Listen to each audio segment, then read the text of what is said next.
Hello guys, back to my channel Chiranjit পূজা ভালো আছে কেন সে তোমাদের স্বাগত জানাই। তো আবার রেসিপি নিয়ে চলে আজকে বানাবে আমপুরা চিকেন। তো চলো তোমরা দেখতে থাকো। বন্ধুরা দেখো, আজকের আমি বানাবো আমপুরা চিকেন। তা আমপুরা চিকেনে কী কী লাগছে, এখানে কারি পাতা নিয়ে নিয়েছি, ধনে পাতা আছে, আমপুরা আছে, এখানে আলু দেব আমরা অ্যাড করব, এখানে পেঁয়াজ কুচি আছে, কারি পাতা আছে, চিকেন আছে, আর এখানে আছে আদা রসুন বাটা আছে। এবার কারি পাতা ধনে পাতাটা আমি বেটে নেব। তা চলো, হ্যাঁ কাঁচা লঙ্কাও, ধনে পাতা কাঁচা লঙ্কা কারি পাতা বেটে নেব। চলো, তো আমি কারি পাতাটা দিয়ে দিলাম, ধনে পাতা দেবো, কাঁচা লঙ্কাগুলো দিয়ে দেবো, পাতাগুলো আমি বেটে নেব। মোড়নটা ধরে গেছে, কড়াটা বসিয়ে দিলাম, তাতে তেল দিয়ে দিলাম। তো আলুগুলো ভেজে নেব। লাল করে ভাজা হয়ে গেছে, আমরা তুলে নিচ্ছি। দুটো শুকনো লঙ্কা দিয়ে দিলাম, দারচিনি এলাচ দিয়ে দিলাম, কালো মরিচ দিয়ে দিলাম, সর্ষে দিয়ে দিলাম,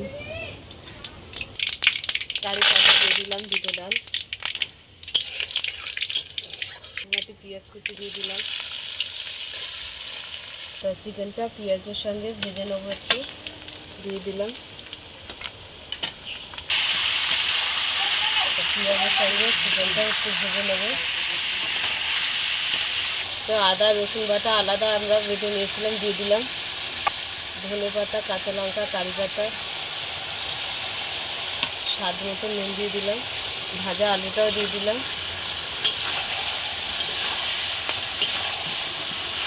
ভালো করে নেড়ে নেব।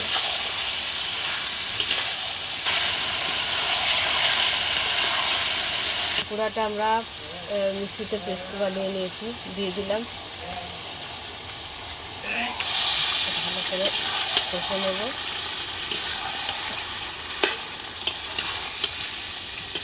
একটু জল দিয়ে দিলাম।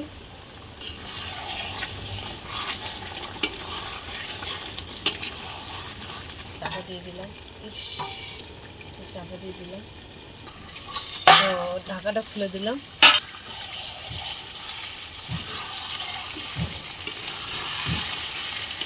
জল দিয়ে দিলাম, গোলমরিচের গুঁড়ো দিয়ে দিলাম,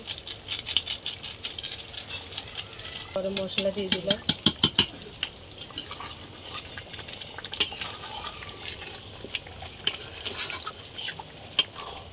গরম মশলা দিয়ে একটু চাপা দিয়ে দেবো। একটু চাপা দিয়ে দিলাম, আমরা খুলে দিলাম।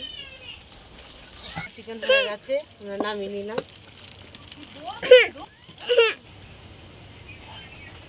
এখানে আমরা আম দিয়ে দিলাম, এখানে দুটো কাঁচা লঙ্কা, এখানে ধনে পাতা। আমাদের আমপুরা চিকেন হয়ে গেছে। তা তোমাদের কেমন লাগলো বলো, ভালো লাগলে লাইক করে দেবেন, শেয়ার করে দেবেন, কমেন্ট করে দেবেন, সাবস্ক্রাইব করে আমাদের পাশে থাকবেন। আর ভিডিওটা অবশ্যই আপনারা দেখবেন আর আমাদের পাশে থাকবেন। আর আপনারা দয়া করে হাত জোর করে বলছি, সাবস্ক্রাইব তুলবে না। আমি খুব অসহায়, আমার ছেলে খুব অসুস্থ, আপনাদের কাছে চলে এসেছি, তার জন্য এই ভিডিওগুলো রেসিপিগুলো করে দেখাচ্ছি। আমাদের পাশে থাকবেন। আজকের এই পর্যন্ত। তবে আমার ছেলেকে আপনাদের কাছে আবার একটা ভিডিও করে দেখাবো। আর আপনারা যদি না বিশ্বাস করেন, আমার বাড়িতে এসে দেখতে পারেন। 4 বছর দিয়ে আমার ছেলে ভুগছে বিছানাতে। আজকের এই পর্যন্ত, টাটা।